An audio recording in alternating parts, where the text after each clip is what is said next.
guys. Sorry for the delay of the starting of the show, but we're welcome to be here. My name is Tracy Welch, and welcome to the LGBTQ Voice. So tonight, we're talking about the trans law.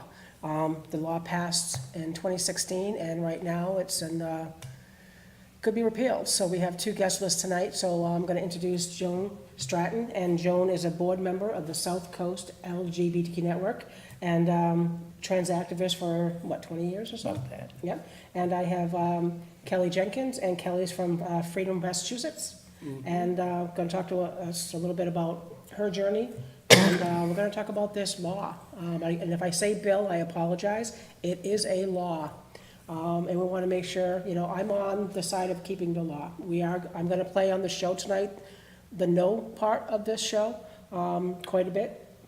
So we have both sides represented, if you want to call it that. I wasn't able to get somebody to come on the show to represent the no side, so I came up with some no, why I don't want the bill to pass. But the network is for the trans bill. There's a lot of people, I said trans bill, see, somebody hit me. Yeah. Trans law, it's a law, it's a law. It's already been passed. It's already been passed. So I'm actually going to read the current law, or what's going on with question 3. So question 3 would uphold or reject the law passed by the state legislation in July 2016, Senate Bill 2407, and it's called SB 2407, that prohibited discrimination based on gender identity in public businesses or other places open to the general public, such as hotels, stores, restaurants, theaters, sports stadiums, and hospitals. Opponents of the law place this veto referendum on the ballot through a signature petition drive in effort to have SB 2407 appealed by voters. SB 2407 added gender identity to a list of prohibited reasons for discrimination that included race, color, religious creed, national origin, sex, sexual orientation, disability, and ancestry. And the penalties for each violation, just to let you guys know, it's $100 and up to $30 in prison, or it can be both. So I just want to let's say what gender identity is. Gender identity is defined by state law as gender-related identity, appearance, or behavior sincerely held as part of a person's core identity, regardless of whether or not that gender-related identity, appearance, or behavior is different from that traditionally associated with the person's physiologically, I'm always going to say that wrong, or assigned sex at birth. We keep saying, public accommodations, this is not a bathroom bill. So as we kind of go through and you hear these ladies talk about their journeys and where we're at, please know that this is not just a bathroom bill or a locker room law, or locker room or a restroom law. So Kelly, why don't you tell us a little about your journey and your history and how you got here today? Well, I ended up getting here today, Tracy, through a journey coming from East Tennessee in 2014. Being a trans woman in Tennessee, felt very unsafe. I'm an educator by trade, I'm a teacher by trade, and I could not locate a job. And as I continued to strive to be an educator, I started to discover and realize that I had no chance in Tennessee of this happening. So I volunteered at a camp in New Hampshire called Camp Aranudek. Yep. Hugely important camp. It's a camp for transgender and gender variant youth that they get to come and be their authentic selves. And we teach them how to go swimming, how to climb trees, how to do rock walls. And I saw these children being their authentic self, and it inspired me to leave Tennessee and move to Massachusetts in 2014. And at that time, I just moved up here because I knew there was a fantastic education system in Massachusetts, and I knew it was far more progressive than Tennessee. I move up here, I start living my life, and in 2016, this wonderful thing happened. For the first time in my life, there was a law passed that protected me from discrimination as a transgender woman. Because in Tennessee, I have been kicked out of restaurants for being transgender, sat right down at a restaurant, asked me to leave. I've been refused service in restaurants. I used the restroom once in an LGBT bar in Tennessee and was asked to leave the LGBT bar in Tennessee for using the female's restroom. So I moved up here and I get this law protecting me, and I'm on cloud 9. A weight has been lifted, I'm finally safe, it feels like, and I'm living my life. I'm in education, I'm at a wonderful school system, and everything's going perfectly And then shortly after I get my rights, I discovered that a petition with enough signatures has been signed to no longer uphold my rights. Their goal is to strip me of my rights, and I want to uphold my rights. So starting in the last year or so, I've changed my whole way of life. I want to go play disc golf. I want to walk with my dogs. I want to go teach my students. I want to live the life that everybody else gets to live. I want to pay my bills. I want to struggle with those things.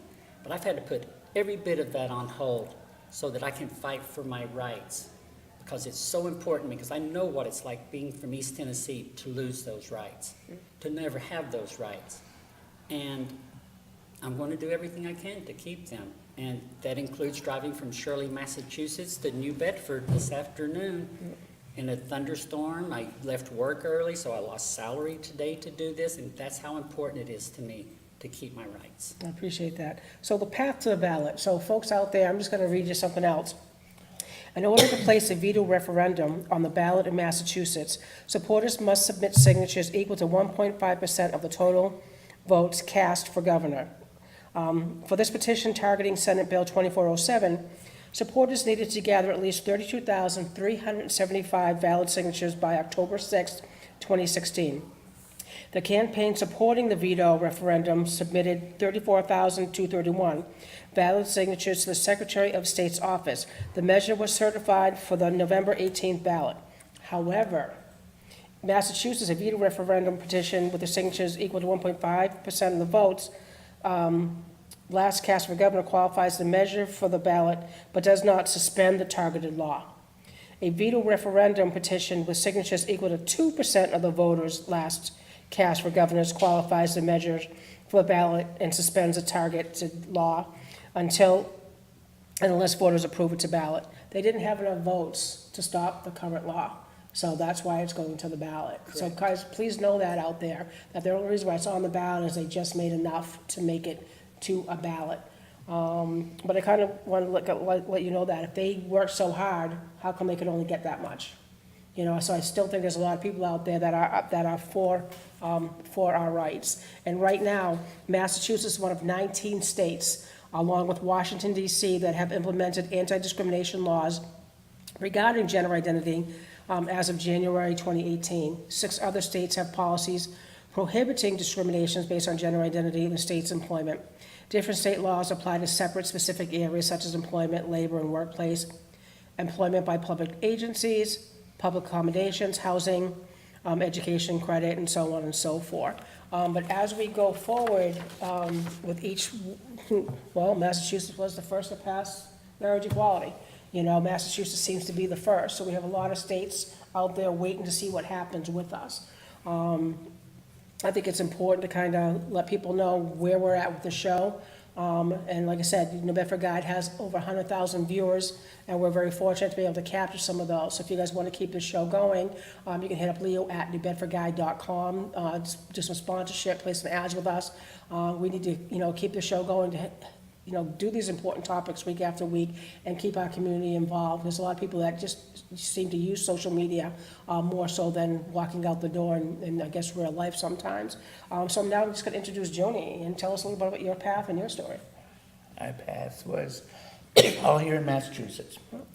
I started transitioning in 1994 and got involved in politics almost immediately. I've been to the State House, I've been to Washington, D.C., working on this stuff. After I completed my transition, I went back to school and got my degree, my bachelor's degree in sociology, and then my master's in social work. So now I'm a clinical social worker. And I work with trans people, as well as other people that need help as well. So it's not, so my path has been pretty active. We actually had our first attempt at the trans rights bill passed in 2011. Yeah. And it did not include public accommodations, which was a big hit for us. There were a number of people who I talked to, representatives, who said they were in favor of it, but then voted against it unless they took the public accommodations out. I've been lied to by politicians an awful lot in the last 20 years. So when this got passed, in 2016, and the governor finally signed it in July of 2016. It didn't become active until October. Yeah. But since that time, there's been not one problem in any public accommodation at all that I've been aware of. And I did research too for the show, and I kept looking for, incidents that happened, what could have happened, and the only thing that came up was what happened at Target in Massachusetts. The gentleman took a picture of the woman at Target, and the staff didn't know what to do. They didn't know if it was a trans person. And I'm thinking, we talked offline with my crews over here, guys. We're like, dude, somebody took a picture in a public place like that, in a changing room. You call the police. Because there's already a law in place to protect people and their rights Yeah. in a restroom. They're Yeah. upholding my rights will not infringe on other people's safety in restrooms. Everyone wants to be safe in a restroom. Everyone wants to be safe everywhere. And there's laws in place to help that happen. So this person that you're speaking of, Oh, yeah. they never even claimed to be transgender or anything. And the police were called, the police investigated, criminal charges were filed, the Yeah. laws took place, and everything happened the way that it was supposed to. Unfortunately, Yeah. people will try to take that and twist it as a Correct. weapon against Yeah. me. We talk about fake news. Do your research. Yep. Take that next step. I mean, I try to do the best I can with the resources that we do have, or the time allowed it, But, do your research, try and figure things out. Just don't jump on the bandwagon because someone said, oh, yeah, did you hear about that? Well, kind of do your research and figure it out. What else you got? Well, when I graduated with my master's in 2008, and it took me almost about 3.5 years to find a full-time job, because of discrimination. It was hidden. It was one company, I won't mention any names, but one company I interviewed with 5 times at 3 different locations. My last interview was with the CEO. He wanted to meet me. Yeah. It kind of felt like, oh, let's all meet the trans person. Yeah. And that's what it was. We can tell when you're getting discriminated against. And it always happened. Interviews went well, and then they did my Corey, which at that time would out me because I had some traffic violations in my early 20s that Yeah. came up with my old name. Yeah. And so I was instantly out, and it was like a shot. Oh, we can't have that person working for us. Now it's just my licenses, so I don't have to worry about that, and I have a reputation now. Yeah. But there's still some discrimination out there that I face from day to day, even with the laws. So I would like to see it stay in place just to make it less of a hassle. I don't, Just to know that we have something we can fall Right. back on, something to protect us as well. Joan and I have worked several things together, South Coast Equality, and Joni started Pride Cafe, and I was very fortunate to be part of Pride Cafe when I was on South Coast Equality. So Pride Cafe is for our 18-plus group. You want to talk about that for a quick minute? I basically started because we needed a place to gather socially where there was no alcohol or drugs, because the only place we had were gay bars. And we had 2 of them in town when I thought at one point, now we're down to 1. But Hi, La Place, shout out. But a lot of people have problems with alcohol and drugs and shouldn't be hanging out in those places. And I wanted a place where they could feel comfortable. And a place that wouldn't encourage people that were just coming out in the world to focus on the drinking, because it was more of a social place than it was an alcohol focus. And now, as I've been an addiction counselor as well, it's even more important to me. So we do that every Monday. We now meet at a perfect place on South, on, 484 Pleasant Street. thank you. Yeah. I never remember the address. I do now. I know where it is, but I Yeah. don't remember where it is. Yeah. So, And that's 7 to 9, and it's any LGBTQ. It's not a trans group, it's not a gay group, right, it's it's not an a over women's 18 group. It's just 18-plus group. So out of the center that we were talking about, one thing, Kelly, is our network got emails, and I got hit up on a private Facebook message saying that we have some youth out there that are younger than 14, what do we do? So we actually started a youth group. We did 8 to 13, but we actually got 7-year-olds now. So we Fantastic. said, however old you are to 13, with your parents. We joke on the show that you could just, it's not a babysit and you don't drop your kid off. And the kids can do arts and crafts, some activities and resources for the parents. You teach them how to be kids. So that we have 8 to 13 group. We have our 14 to 24 groups. I'll talk to the TV right now. So NB Agley is our gay alliance for lesbians and bisexuals, transgender, and we meet every Thursday. From 7 to 8, and it is youth-driven, peer-led with adult support, and we have First Fridays at the center as well. So adult support is pulled away, our peer leaders run the group with the kids so they can have a little bit more freedom, if you want to call it that. So we represent 8 to 13, 14 to 24, and we have our Pride Cafe, which does the 18 plus, it's all out of the same center, which is good for our kids, because once our kids hit 25, we can, it's like we say, okay, go ahead, now what? Yep. Now what? So we're psyched that the Pride Cafe came from our UU church twice a month to our center now every Monday. And when Jody and I were on it, we'd be like, oh man, is it this Monday we meet or is it next Monday we meet? It gets confusing. That's like same as this show. We want to keep the show going every Tuesday so people get more involved. And Pride Cafe this year, along with the network, actually is doing the bus to Carnival on Thursday. So Carnival in P-Town, it's amazing if you haven't been.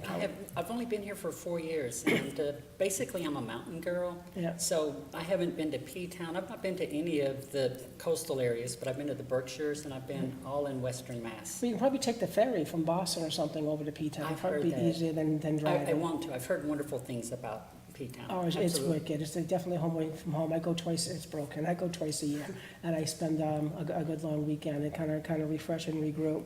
But yeah, let's get back to this law.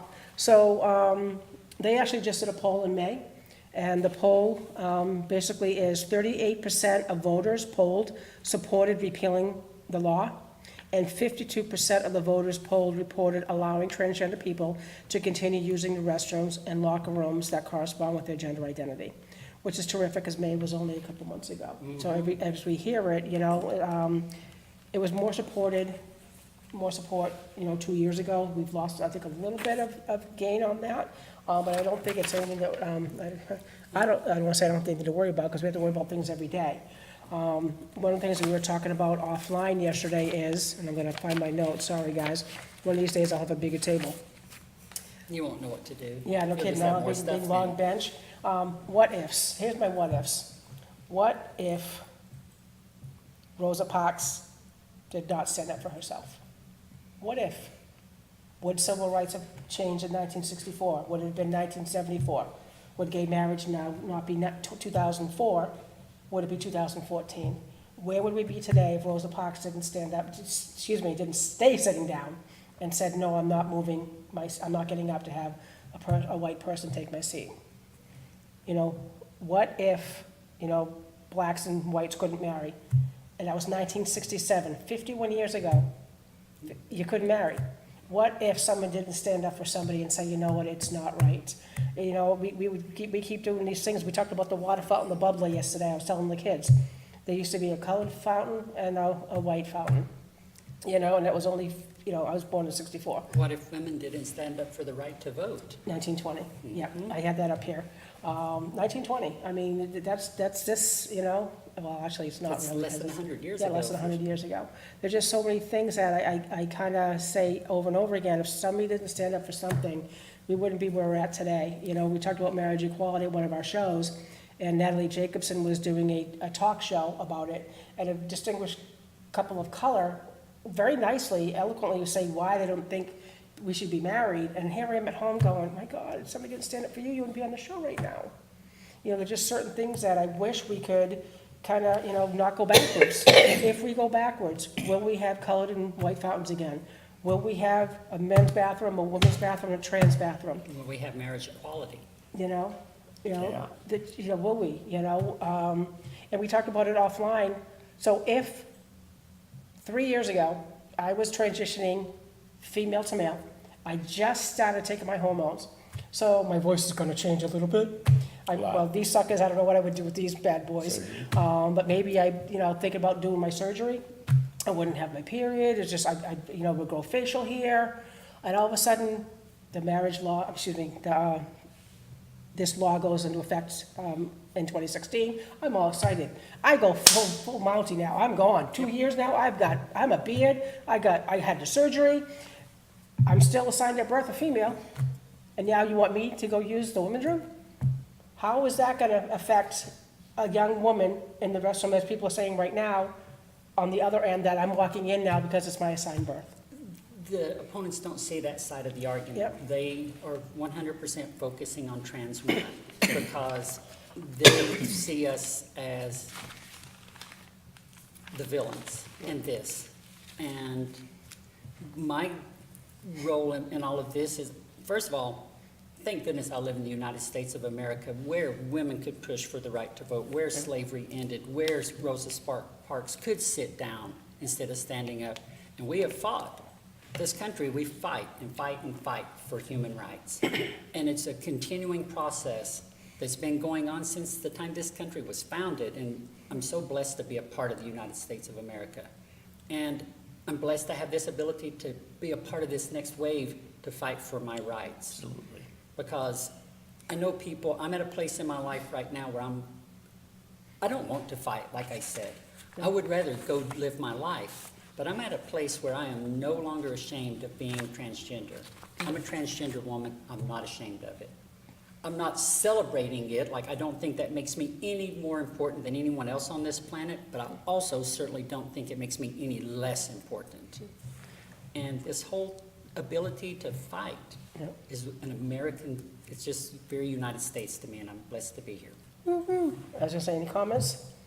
Yes, Kate Combo and Mary Japina both say hello. Hey, guys. Hello. And Lori Ann Hopkins said, be strong, you have people who have your back. Yes. It's Thank good to you. hear. Thank you so Thank much, you. ladies and gentlemen. I think they're all ladies. God help me. I don't want to say the wrong thing. So right now, I'm going to play the no guy. I'm the no guy right now. So when I researched the support for no vote, I came up with Keep Mass Safe.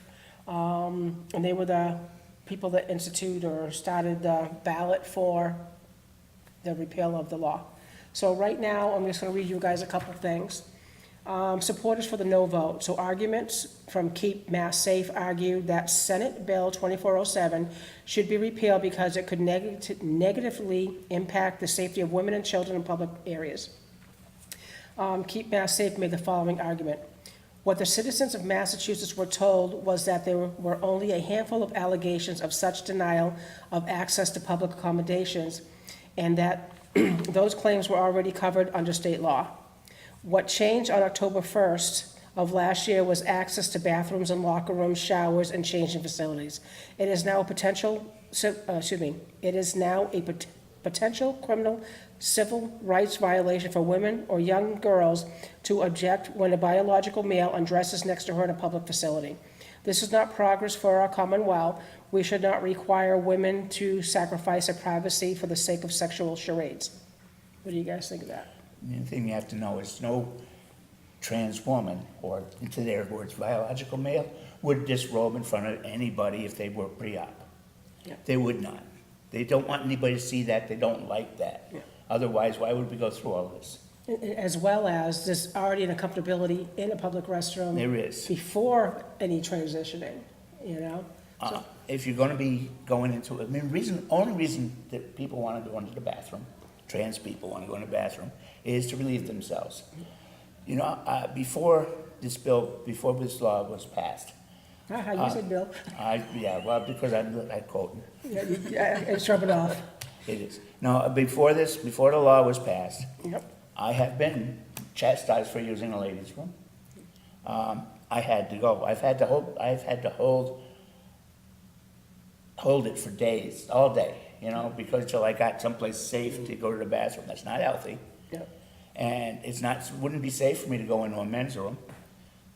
Somebody's gonna say, oh, trans women got beat up in men's rooms a lot before we started using the ladies' room. And mostly it's people that, late transitioners, Yeah. who don't pass well, Yeah. that people notice because they see, okay, that's a guy, we know that. But if young people, like, there's a couple of new young people that are activists, like Jazz Jennings and Yeah. Nicole Becoming Jazz Raines. has her show. and Yeah. Nicole Raines, who's gonna be a transgender superhero on Supergirl this year. Yep.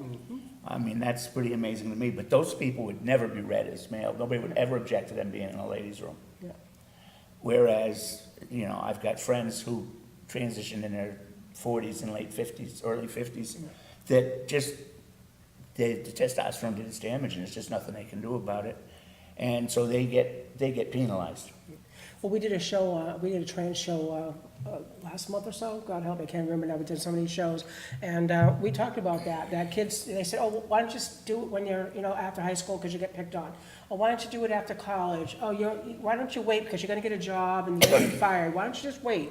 And why don't you just wait? And next thing you know, you're in your 40s and you're in your 50s and you know what, now it's my time. Yep. Well, we start this, our youth group, any age to 13, said, why should you have to wait to be who you are? You know, it's definitely a killer. It's, had I been given the opportunity to be my authentic self as a child, I would have jumped on it in a heartbeat. Absolutely. I absolutely tried to, but I was raised Southern Baptist evangelical. Yeah. My grandfather got the calling from God, founded his own church, got enough people to listen to him preach that he started his own church, and used that power of that church to then segregate people. I'm a better person than you because I'm a better Christian than you because I follow these paths. And I kind of feel like the group that you're talking about there, their opposition statements, if they're truly that concerned for the safety of women, which they should be, Yeah. especially in the workplace. I mean, the Me Too movement is a prime example of what is happening in our society. And I wish that these people, instead of turning all of that energy towards One particular, person, me, they should turn it towards men in general. If The they're that predators. afraid of men, then they should go after the predators in the workplace, and they should go after those predators elsewhere, because men are not predators in the restrooms pretending to be transgender women. It's just, there's no statistics showing it anywhere in Massachusetts. There's I been no agree. uptick whatsoever of violence, nothing like that towards women. And I was So, gonna, if anybody out there on TV land, if you can find those statistics, please, I'll be more than glad to show them. And we'll do our fact finding, but there really isn't any, out of the 19 states, there wasn't anything. And like I said, we talked about the TJ Maxx thing that happened in Massachusetts, but it was just some dude in there taking pictures of women, you know? and he was I mean, arrested. And that's just the way it was. As they should.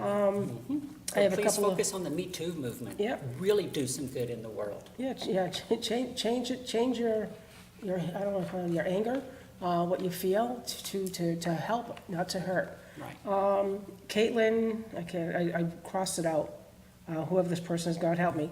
Let me be clear, I am not saying that transgender people are predators, not by a long shot. What I'm saying is there are countless deviant men in this world who will pretend to be transgender as a means of gaining access to the people they want to exploit, namely women and children.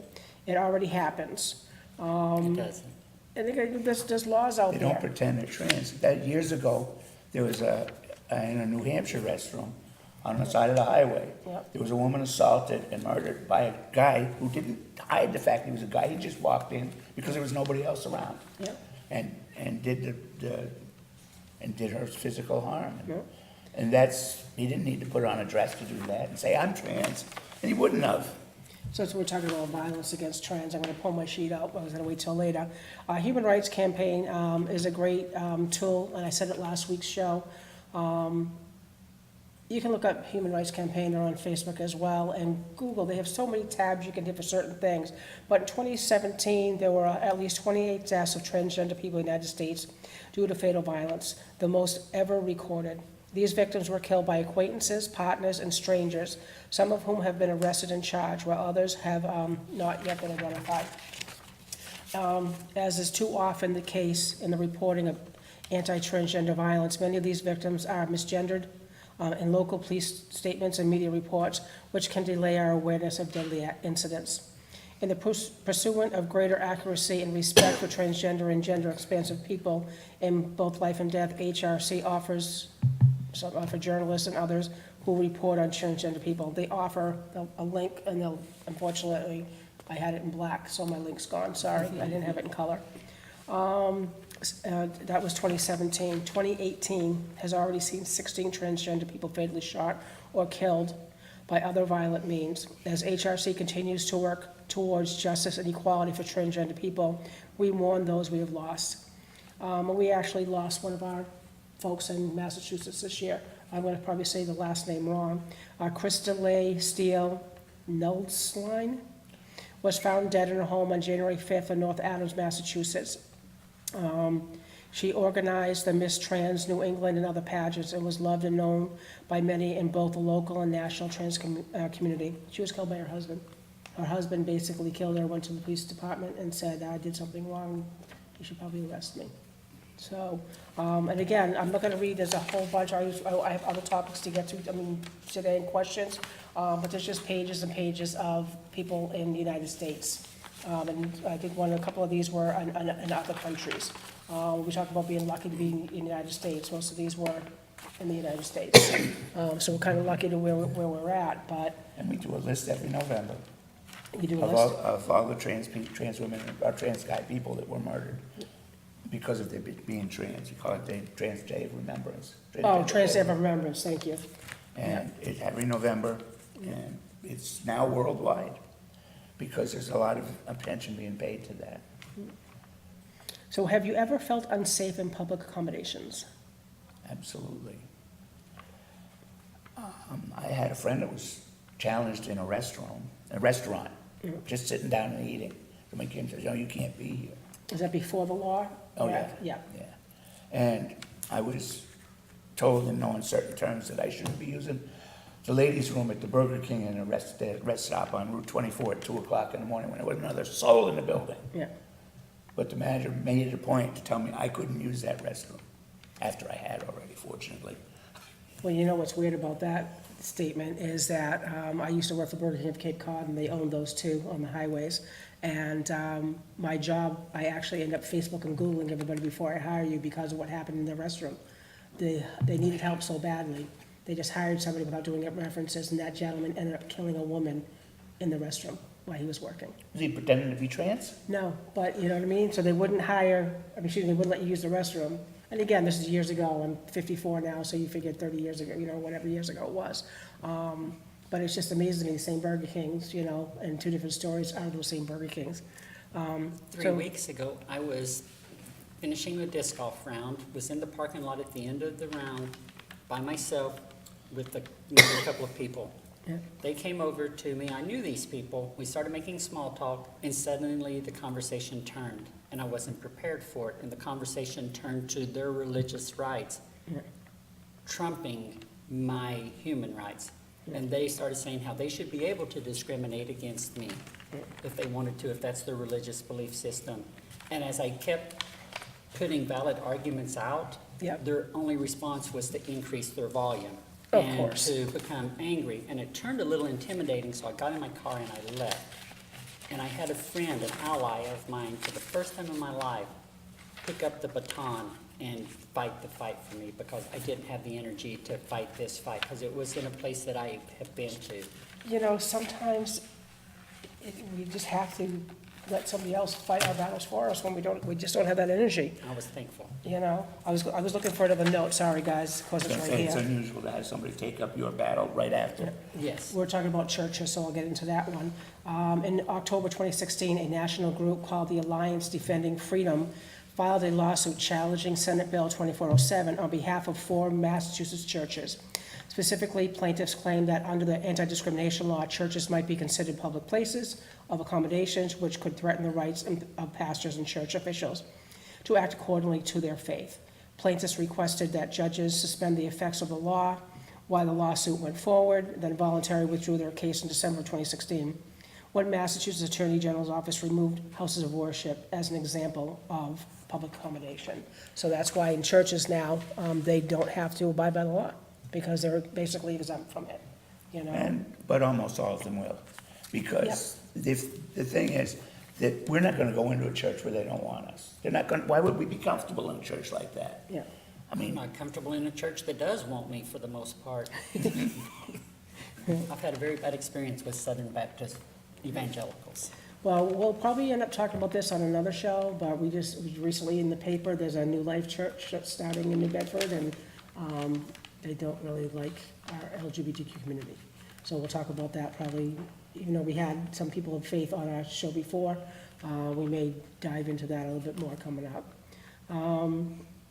So do you think it's damaging for kids seeing a trans person in the restroom? No, they're gonna see a person washing their hands if they see them at all. They're not gonna see them doing their business. They're in a stall. I guess if I came out of the men's restroom and was washing my hands in the men's restroom, I might scare a kid, a little boy or something, but in the women's restroom, never have had any problems since I transitioned. Imagine how scared a kid would be if he saw one of our F to M friends in there, Yeah. and with a full beard and, That's one of the things, you know, I mean, I could just imagine that I was all excited and I just transitioned female to male. FTM is female to male, MTF, male to female. And 2 years have gone by, I got all my testosterone, I'm woohoo, maybe I'll lose some weight, woohoo. I'm thinking I'm all sexy looking, and now I have to use a ladies' room. I don't know, I mean, again, you know, the therapist here, and we're talking about, oh my God. traumatized children. Traumatized children, I don't even know where to pee right now. I don't know where to go. And we talk about offline, Kevin's over there, hi Kevin. We said, you know, on average, people pee 7 times a day. Could you imagine having to hold, I mean, you guys know what it's like when you're driving down the road, oh my God, the next rest stop's 15 minutes I couldn't make it from Shirley away. here without having to stop at the restroom. I had to stop on the way here from Shirley. Yeah. I personally think this push by the opponents is to keep us out of the public eye. Yeah. They're saying if we can keep them from going to the bathroom, then we can keep them from going to grocery stores, we can keep them from going to doctor's offices, we can keep them from going to hospitals, we can keep them from going to get gas stations. Yeah. And this is a ploy to squash us out of the public eye.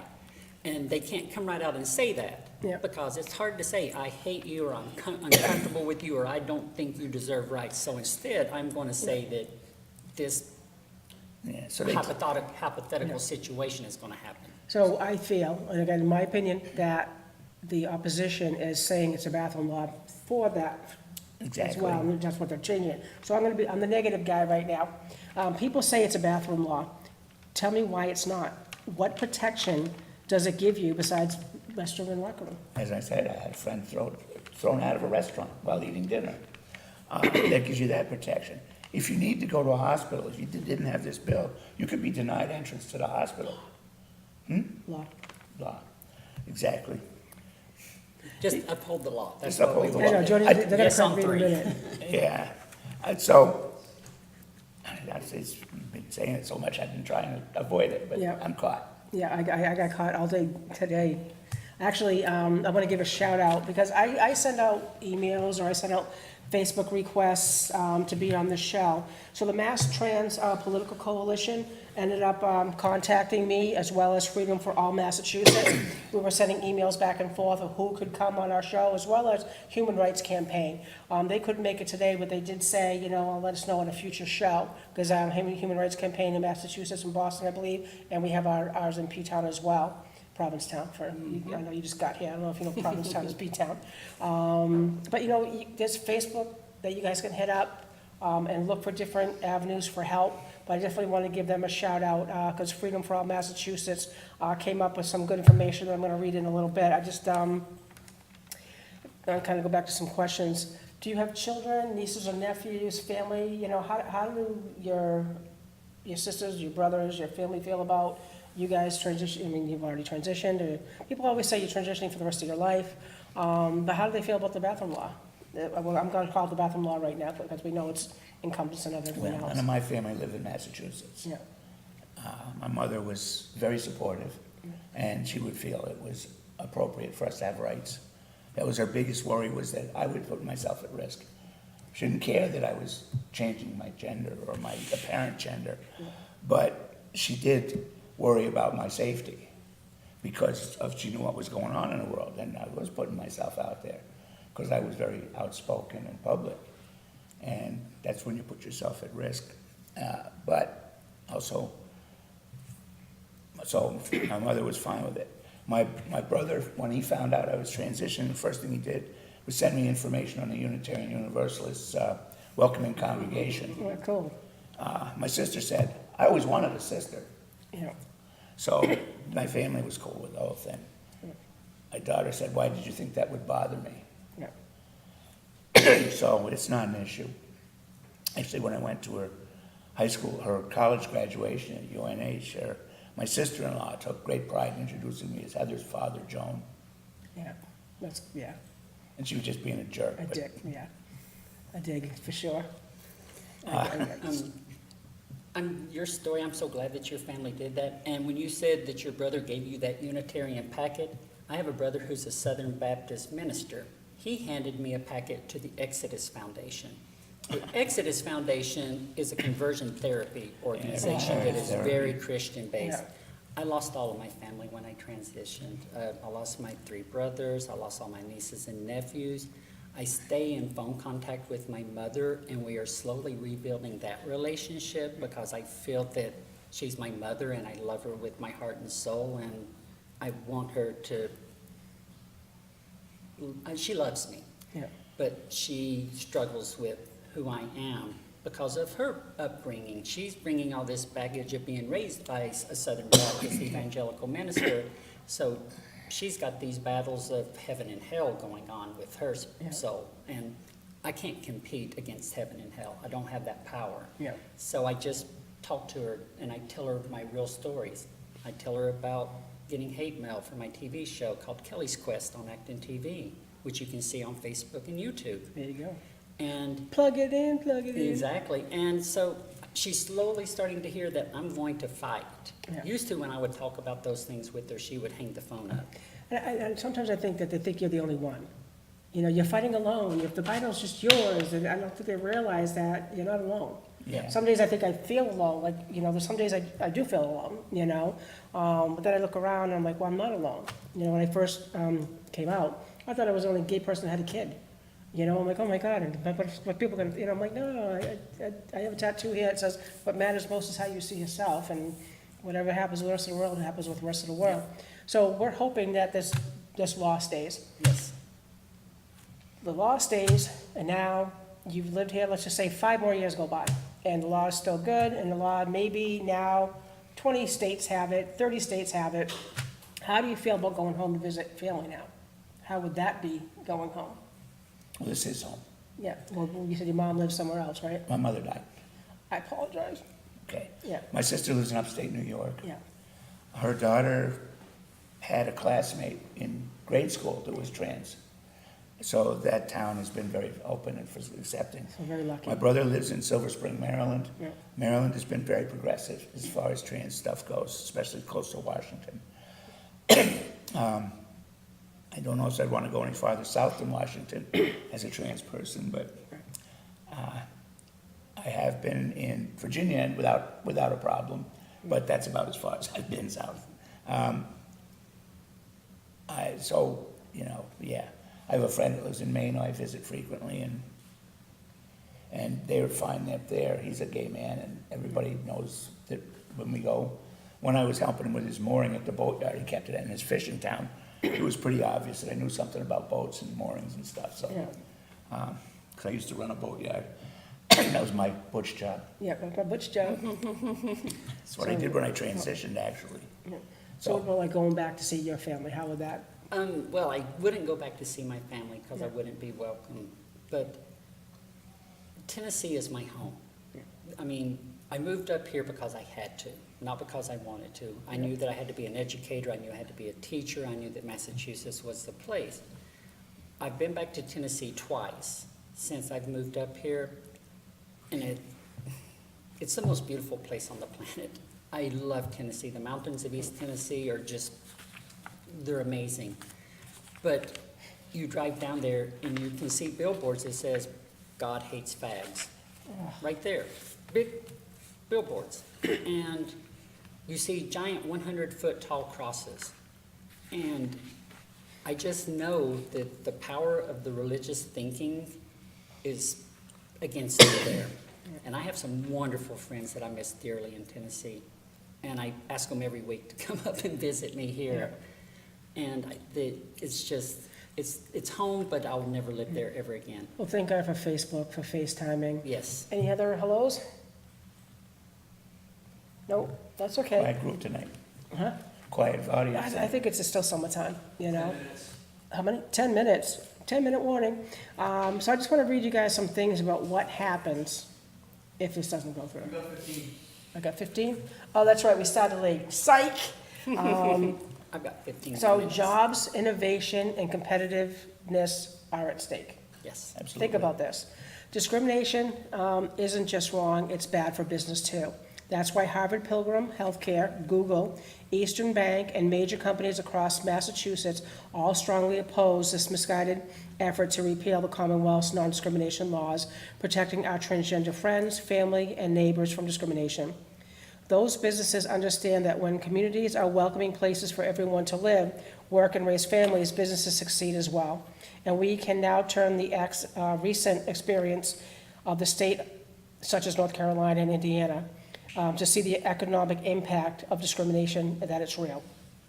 Massachusetts can avoid major competitive risks and win talent investment in business by sending a clear and consistent signal that all are fully welcome and protected here, including transgender people. Let's talk about the talent for a moment. Inclusive policies allow Massachusetts businesses to attract, recruit, and retain top talent, improving the state's business climate and allowing us to remain globally competitive. A 2016 Harvard Business Review study found that LGBTQ-friendly states attract large numbers of inventors who produce 30% more patents than their peers. Can you imagine that? 30% more. I was like, wow. Additionally, according to the Bureau of Labor Statistics, millennials will make up 75% of the U.S. workplace by 2030. Repealing basic non-discrimination protections will negatively impact our state's brand and ability to recruit top talent, especially among millennials who overwhelmingly support non-discrimination protections and seek to live in states that reflect the diversity and inclusion they value. So corporate investment. So we talked about the other states that had issues. So inclusive policies also help encourage new business investment. Massachusetts has been a viable candidate for corporate relocations, expansions, and investments, but this could be threatened by the repeal of basic non-discrimination protections. Recent events have shown that many companies are unwilling to make investments in LGBT unfriendly states. North Carolina's HB2 and the protracted fight to repeal the anti-transgender discriminatory law cost the state approximately $630 million in less than 1 year. Some of the biggest losses include the loss of 2,000 jobs from halted corporate investments, including 250 jobs at, I'm going to say it wrong, Deutsche Bank, and 400 jobs at PayPal. Similarly, Indianapolis-based Angie's List froze a $40 million, 1,000 job expansion due to anti-LGBTQ legislation in that state. When Texas came close to passing the anti-transgender law in 2017, many Texas' largest companies, including Apple and IBM, lobbied publicly, directly, and successfully to kill the bill, fearing the consequence faced by North Carolina and in Indiana. Let's see, next thing. And there was one more thing. Keep going. Tourism. Where it? People come to Boston, the Celtics, the Patriots. Who else we got? The Red Sox, New England. I almost said New They go England. to P-Town. I'm old. I almost said New England team men. That's how old I am. New England Revolution and P-Town. There's just so many. Salem. How many people come across the borders to go for Halloween? I mean, just so many different things we have down here. I mean, we had Edaville, I almost said Edaville Railroad, Edaville Theme Park on our show. You know, I mean, there's so many people come to Massachusetts for certain things. So inclusive policies make Massachusetts a more desired destination for travel and vacation, bolstering the state's tourism industry, an integral part of the state's economy. Tourism generates $1.2 billion in state, I can't believe that, in local taxes and $19.5 billion in travel-related expenditures, supporting 130,000 in-state jobs. We have seen in other states how the tourism industry is often the first to experience economic damage when the state is perceived as hostile to LGBTQ people. Visit Indy found that Indiana lost at least 12 conventions and $60 million in revenue after the passage of the anti-LGBT legislation in 2015 in North Carolina. Among the numerous canceled performances and sporting events, the NBA pulled out the All-Star game. And that lost them $100 million in revenue. And we can keep going on and on and on. Shortly after Houston hosted Super Bowl, I don't know what LI is, pick a number. In 2017, the NFL warned Texas that it would consider the civil rights law of states before it chooses future locations to host the event.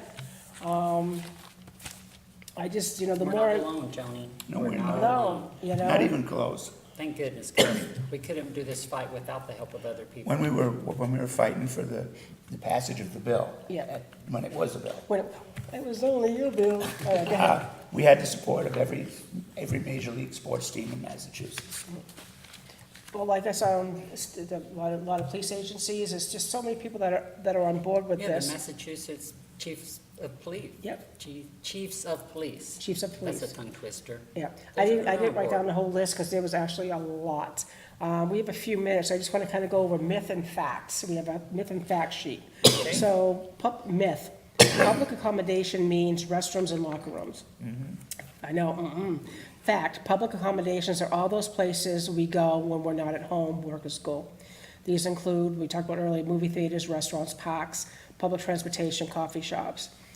Myth, this law is unprecedented and untested. Fact, across the nation, it was 19 states, more than 200 cities and towns have passed laws protecting transgender people in public spaces. That includes Massachusetts in 2016. Every time I do these, I'm like, really? People still think, myth. Non-discrimination protections could be used as a cover for misconduct in restrooms and locker rooms. That's false. The language of the law prohibits its abuse. Criminal laws remain in force. They haven't changed, guys. The law is still there. If you're in a restroom, a locker room, anywhere, male or female comes up to you, you have the right to defend yourself, you have the right to call the police, you have the right to ask for the manager. You don't wait and just, wait for something to happen. You go out and call yourself and take care of it. The law explicitly prohibits people from asserting gender identity for any improper purpose. Nothing in this law weakens existing laws against illegal behavior. Assault and harassment remain illegal. Gyms with policies protecting transgender people from discrimination report no problems, including Planet Fitness, the gym franchise with more than 50 facilities across Massachusetts. Yeah, honey. What about the trans law video? Oh, well, thank you. We have one video. I'd love to show you. Thanks, guys. We're gonna pop that up from a human rights campaign.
Thanks, guys. We got that video from the Human Rights Campaign, and I just thought it was kind of cool to kind of end the show that way. Again, if you guys have any questions for me or anybody from the network, you can get me at Tracy, Traci, at sclgbtqnetwork.org. Joni is part of the network, so if you want to get hold of Joni, you can get me through that, and I can relay Joni the message. Is there a contact information or anything for you, Kelly? You can contact us through freedomma.org Yep. if they have any question. If you're wanting to reach me personally, probably through my Kelly's Quest Facebook page would be the best place to do it, and that's where the episodes are as well. And I just want everybody to vote yes on 3. Yep. That's the thing. Vote yes on 3 if you feel I should have my rights upheld. And again, Freedom for All Massachusetts, you can go on their page, www.freedommassachusetts.org as well. Mass Trans Political Coalition, and hit these guys up, ask them the right questions. And again, the other one we talked about, the negative one, I forgot what it was, Mass Safe Me something, God help me. I mean, again, if you're on the no side, I don't want to tell everybody what you, keep mass safe, excuse me. Contact them and say, listen, where are your statistics? Tell me what I don't know, and, do your fact finding, and hopefully, we get the yes vote that we're looking for, or at least that I'm looking for. I can't speak for everybody that's watching the show. But next week's show, we're gonna do something, change it up a little bit. Things that people are doing in the community, positive things. So Eileen has suggested that if you guys get a chance, this documentary on HBO, it's called Believer by, I can't even read my own writing. I think it's Dave Reynolds from Imagine Dragon. We saw that documentary at Pride Cafe a couple weeks Oh, ago. there you go. That's maybe where she got it from. 'Cause She actually brought it. Yeah, Eileen actually runs the Pride Cafe along with sometimes Antonio. Antonio comes in, I fill Yeah. in sometimes. Yeah, so not each show is gonna be about issues and just all trans or LGBTQ or whatever issues that we have in our community. We don't want everybody thinking that every week, oh my God, the LGBT community must have it really tough because they have a show every week about being gay. But we do have a lot of stuff that's going on, and our network, hosts That's a what lot our of show's events. about. I know. So the Being South gay. Coast, the South Coast trans. LGBT Network was formed almost 4 years ago. And right now, we have the TV show, we talked about Pride Cafe, we talked about the youth groups that we have the Also have- 18-plus group. Also have senior suppers, Yep. senior supper club. That's where I'm going. So the LGBTQ Senior Supper Club, Fairhaven Council on Aging, they meet the 4th Wednesday of every month at the Fairhaven Council on Aging. Fourth. And you can get hold of them at 508-979-4029. We also started a yoga night. So we have yoga now on Mondays from 5:30 to 6:30. And that's ages 14 and up, because we don't want you to drop a kid off and run, and we have to babysit them for an hour. We also do homework help for our youth group, but right now in the summertime, we kind of stopped that. And we actually started sobering out at our center. So we have It's all AA. about the youth for me. Yep, we So you thank you for know, all of those things that you're doing. we start early, and hopefully by the time we're our age, maybe some of these things will be taken care of. But yeah, if you want more information, just hit us up. You want to support the show, please contact Leo at thebedfordguide.com. You want to give any donations, a one-time shot, hit us up. And see you next week. Bye, guys. Bye.